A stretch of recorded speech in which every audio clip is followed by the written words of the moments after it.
Hello, everyone. Welcome back to our very final JSA TV episode interview of the day, and in fact, of the entire show. So we're here live streaming from DCD, Virginia, just right outside of Data Center Alley. We could almost walk to Data Center Alley from here. So we're in Leesburg, outside of Washington, D.C., and I'm very excited to be joined by an industry and well-known industry personality, shall we say, who has his own podcast, the QTS Experience.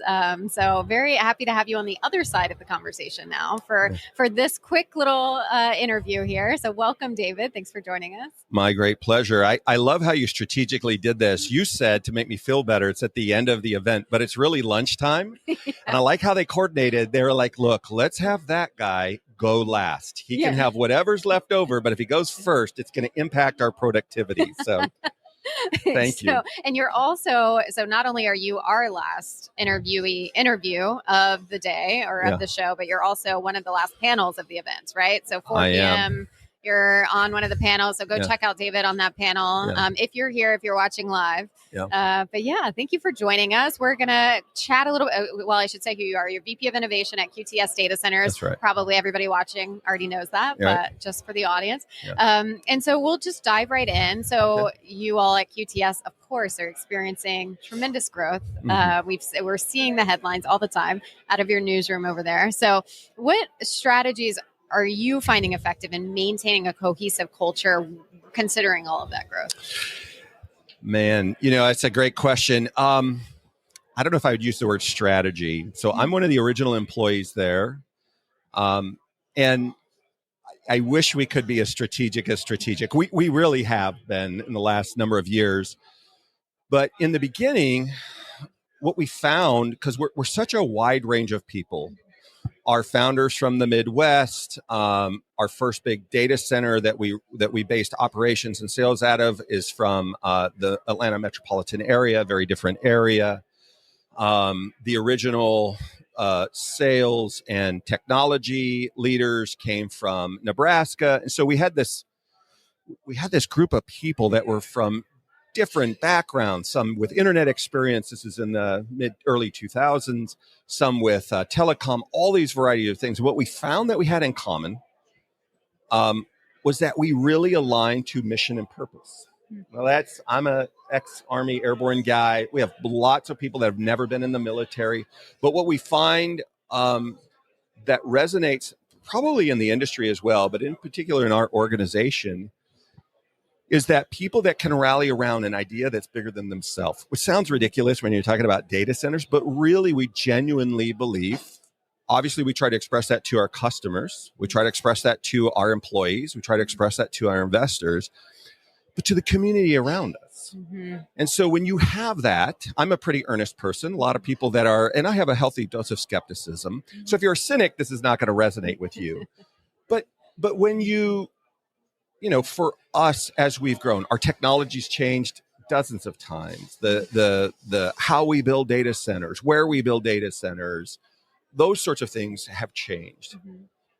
But when you really do rally around serving, so we come out of the co-location business, which was focused primarily on IT within a data center. And so you had to learn not only the technologies, but it's a very high touch, and the operative word in that is service. You learn to serve. It wasn't a strategy. It wasn't a plan. It was just in our DNA. And when you learn to serve, even though it looks more like a real estate and a development company now, that's our history. And so when you learn to empower your employees, we have core values that we live up to, or we attempt to live up to. That's our goal. And even when we fail on occasion, we don't fail in the macro, but we might in the micro not always live up to our best version of ourselves, just as we do as human beings. But that is our rallying cause. And so it's allowed us to attract a diverse group of people, a diverse group of technologists, non-traditional to what data center looked like 20 years ago. And they stick. And so whether it's somebody like me who's been there for 20 years or some of our new people that have come on just in the last months, people really want to be connected to something like that. And now when you do that, you find, I find my personal purpose here while I'm doing a larger thing And it's not just about moving electrons and packets of light, which we do, and we try to do really well and as efficiently as we can. So we're pretty earnest about that. I'm pretty earnest about that.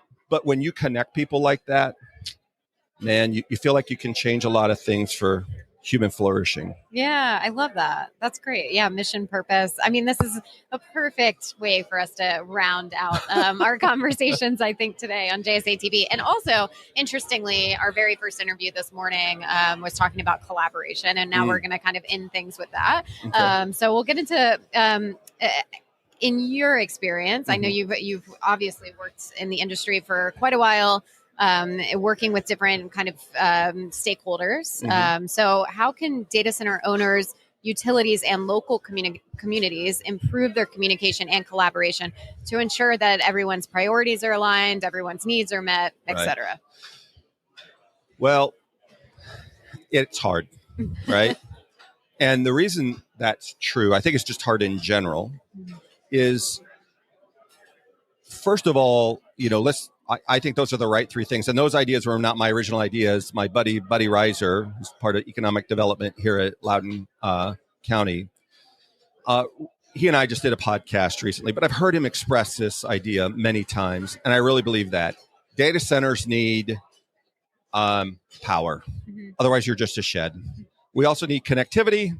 And as my wife says, well, then you're just a she shed. She's got plenty of power, but no internet, of which I'm trying to fix for. So you got to have those things in order to be a data center. And then where you go put your data center, you've got to have community support. And so in order to do those things, the utilities under a lot of pressure.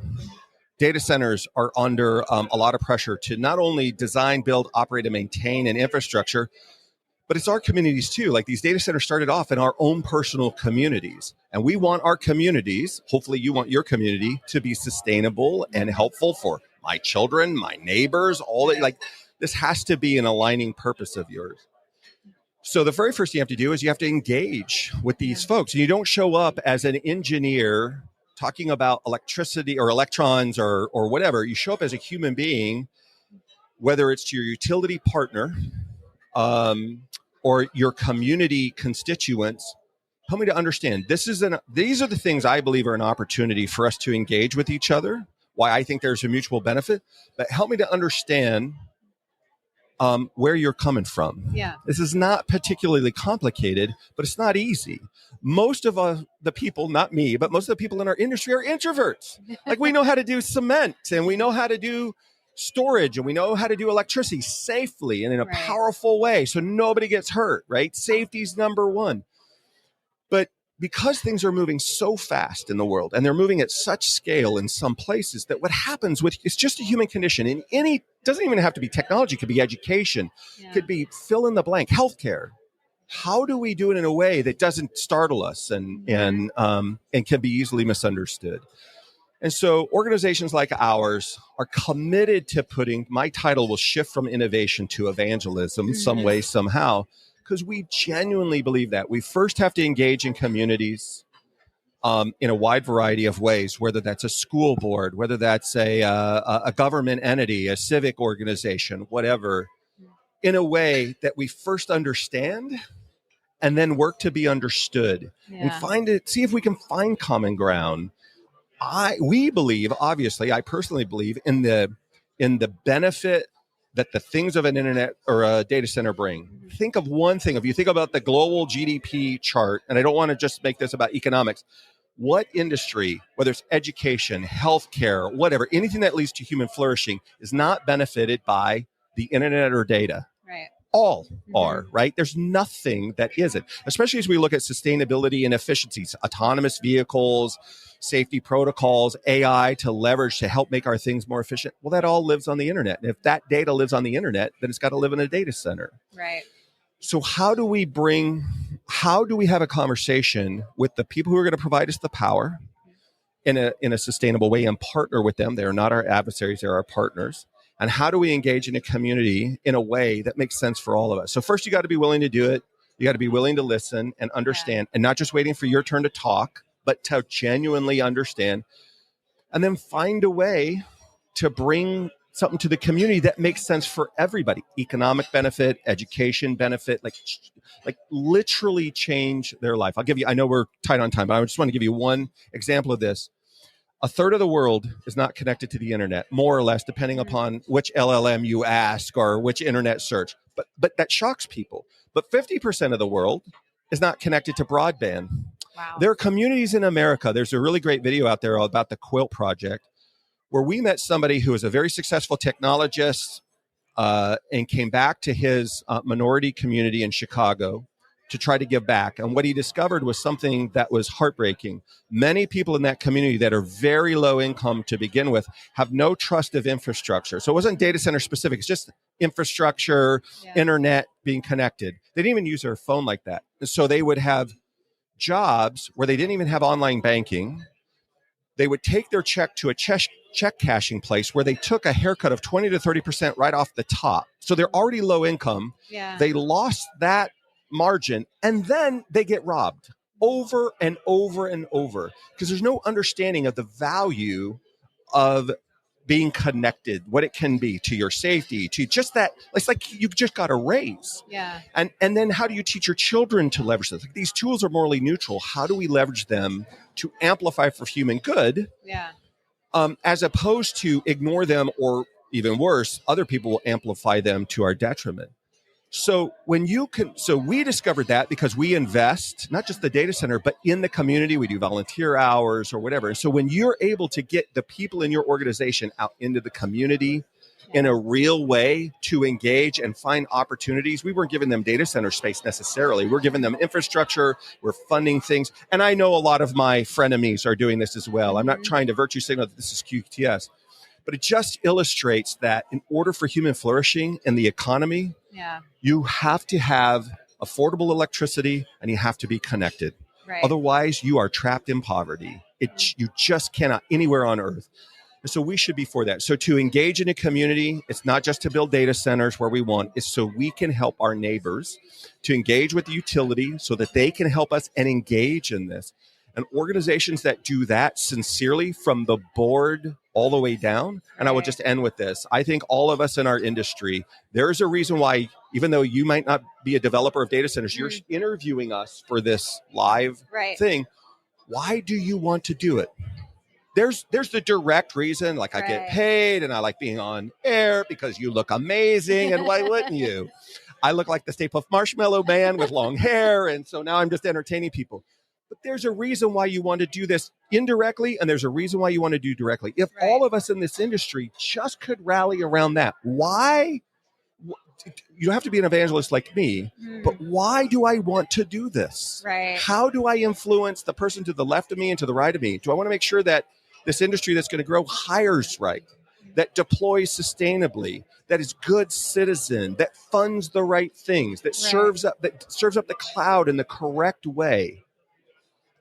We should engage in something like that, especially in a season in our country and even in the world of uncertainty and conflict. If we find a way to do this and amplify these tools to help us flourish, I as the optimist, I believe it's going to come together. I love the optimism. Yeah, I love that. I think that's such an important message. And I think, this is such a critical industry, no matter how you look at it, like you just so eloquently stated. And so I think that's a big reason why a lot of us are here today, right? It's certainly a reason why I'm here is like, how do we take this industry that's so critical globally and do it correctly and do right by all of our communities around the world. There's no idea on earth that doesn't live in a data center. Yeah. There's no sermon. There's no sustainability report. There's no music. There's nothing. There's no healthcare MRI. It lives in somebody's data center. Right. That makes it spectacularly valuable real estate. And it makes it compelling for human flourishing. So let's make sure we do it and we do it well. But circling back to the question, these are the constituencies, and we need to make sure that we're engaged with them in a intentional way. And the people that do that will be successful, and the communities will be successful. And those that don't, it's not just data centers will go wherever they're going to go. The communities lose and they miss out. And I just don't think that's a great way to be an American or a good citizen. or a global citizen? Right. Absolutely. Yeah. Well, we have one more question, which I told you to keep us under control. Yeah. Okay. Well, that was an amazing answer. Right. So actually, maybe it's better for us to just end with that. What do you think? I think that Up was to you. an amazing way to kind of wrap it up. All right. Thank you so much. My great David. pleasure. I'm really excited that you were able to join us today. I know you have to run off to your panel as Yeah. well here soon. Yeah. So everybody, if you're watching this live, go check out the panel. We will hopefully see you next time on JSA TV. All right. And thank you to all of our viewers for hanging out with us all day today while we shared some executive interviews live from the showroom floor at DCD Virginia. Happy networking, everyone. Thank you for joining us. God bless.